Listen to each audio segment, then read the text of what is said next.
everybody. Thanks for listening to On the Podcast. I'm Katie. And I'm Liz. This is a short episode format podcast for when you're on the pot. And you need to sit quietly for a minute. Anyway, thanks for joining us. Hey, Katie. Hi, Liz. I would ask what we're talking about today, but if you listen to the last episode, you've been waiting a week, or you're listening to it in succession and you've waited 3 seconds. So what are we talking about today? Part 2 of the Stanley episode. Duh. So you don't necessarily have to listen to the last one, but it would be a good thing to have some sort of background knowledge on who F.O. Stanley is.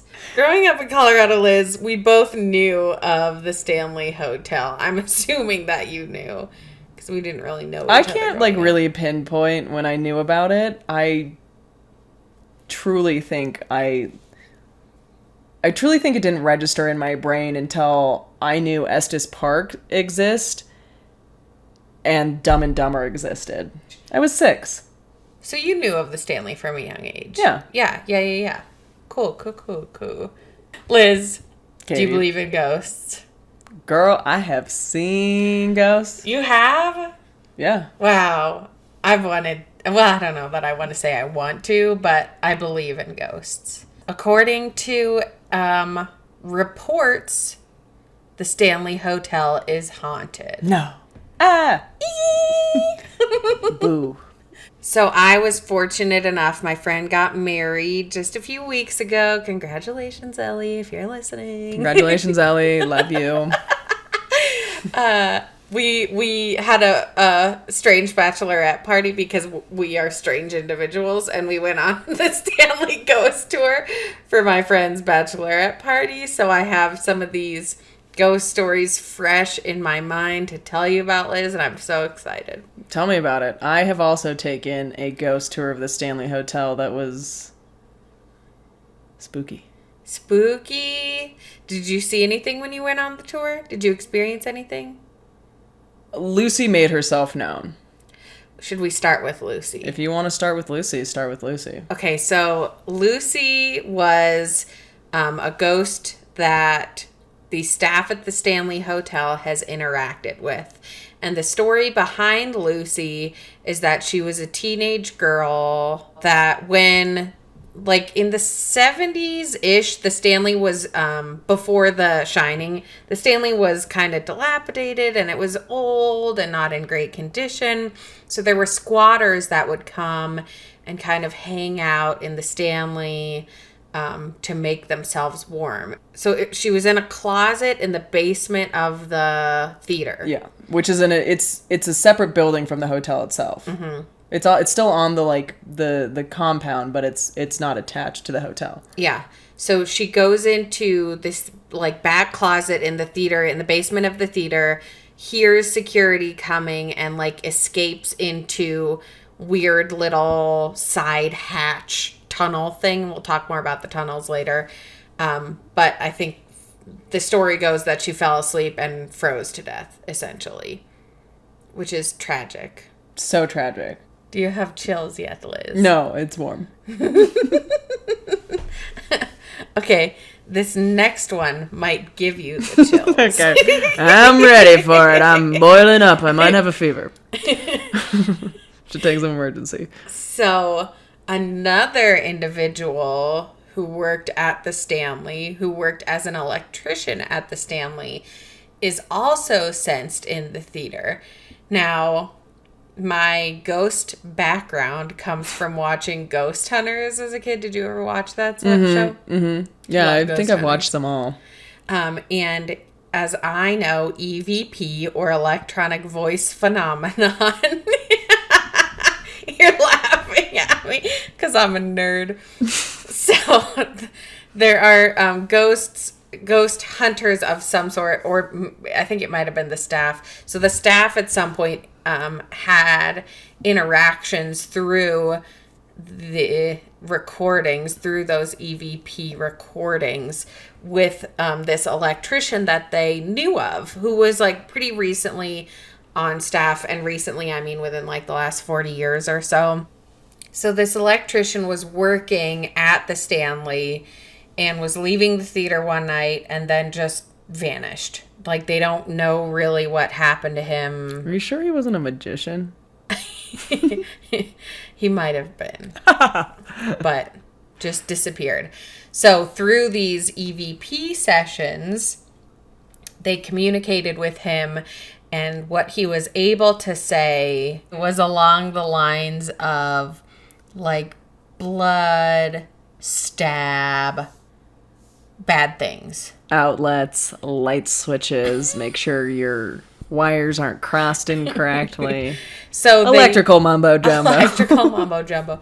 So they think he might have been murdered on the campus, or brought somewhere, potentially murdered, and now just frequents mostly the theater area of the Stanley, and likes to mess with people's technology. Like, there are reports of them trying to take a picture and him messing with your camera on your phone, or all of a sudden your phone battery was, at 90% and then it just dies out of nowhere. Nothing too sinister, but just kind of funky. Creepy.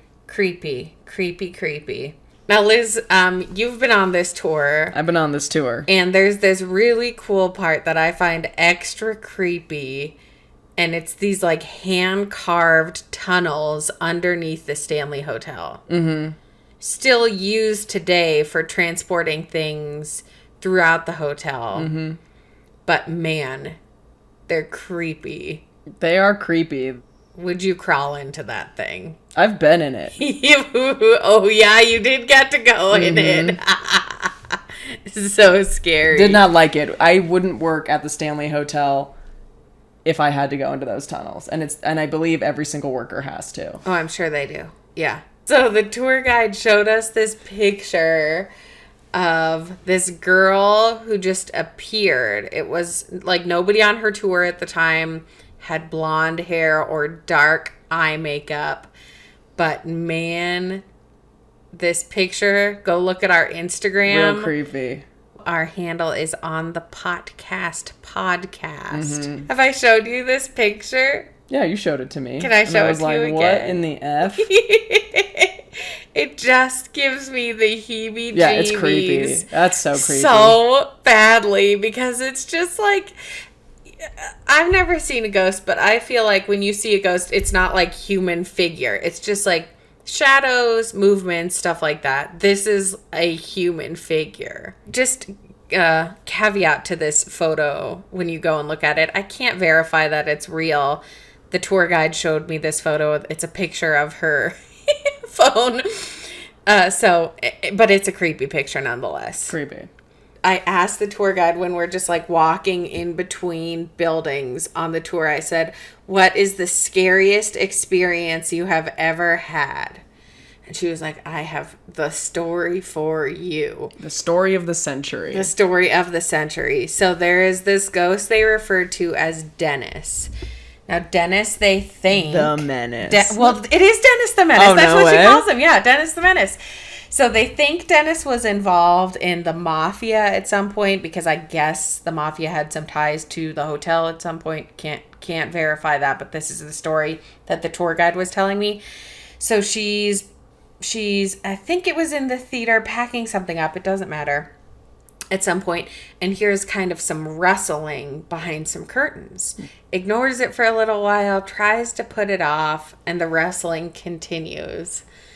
The hairs on your body are starting to stand up. You're getting a little scared. Now, she pulls back the curtain and she says this 11-foot huge black figure with shadow figure with glowing yellow eyes is staring at her and growling at her. Oh, yeah, that's freaky. I would quit my job in that instant. On top of that, it starts coming at her quickly, and she bolts. Mm-hmm.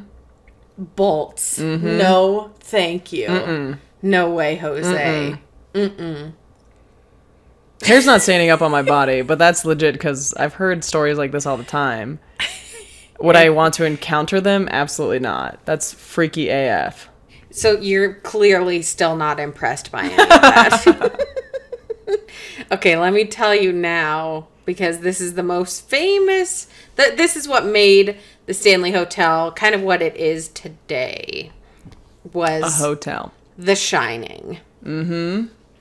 So Stephen King stayed at the Stanley Hotel. Who is Stephen King? Stephen King, if you do not know, is a horror author.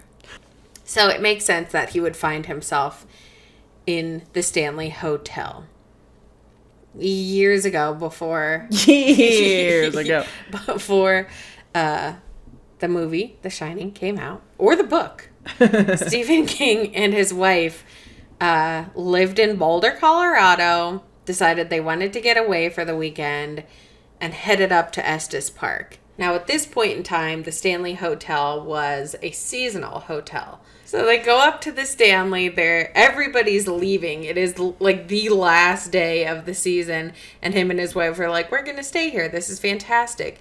Oh, and they were staying in room 217. That's important. That's important. Write that down, folks. That room is significant because in 1911, there was a flood at the hotel. So the hotel's power went out for a while. Now, F.O. Stanley took it upon himself. He installed gas lanterns in all of the rooms. Something happened. The light blew out. The gas was still coming out. And there was an explosion in room 217. That's also another potential ghost story. Side note, Elizabeth Wilson was the chambermaid in room 217. She also might be a ghost in the Stanley Hotel. She was alive when the explosion happened. She was alive when the explosion happened. And the explosion didn't even kill her, but she just decided to stick around anyway after she died. So, Stephen and his wife are staying in room 217. The wind is whipping around. He's not getting a good night of sleep. And he ends up reporting that he has this lucid nightmare about a coiled fire hose coming to life and chasing his screaming son as he ran down the hallways. And he woke up in a panic. Now, I don't know if that's a paranormal dream. I don't know if a ghost played into that dream. But Stephen King woke up sweating, couldn't control himself, decided to have a cigarette, stood at the window, and came up with the story for The Shining. Wow. Wow, Katie. Happy Halloween. Happy Halloween. I hope you enjoyed our spooky season episode. What is that inside my body? I hope it's a little bit of knowledge and not a ghost poo. You know. You never know. Thanks for joining us. We'll see you next week.